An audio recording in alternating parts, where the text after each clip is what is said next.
welcome back. So now we're in the second stage of the spelt pasta, and it's been about an hour and a half. I had a few things to do and I thought I'd just stop. So I'm going to, oh, this is a nice one. Give it a little bit of a knead.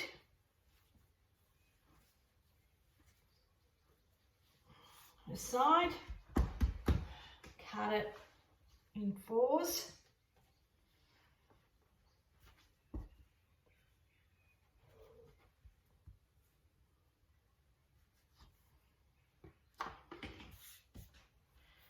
Going to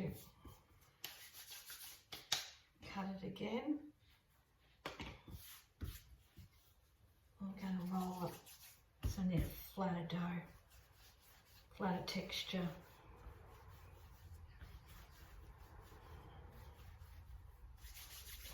I'll wipe my hands.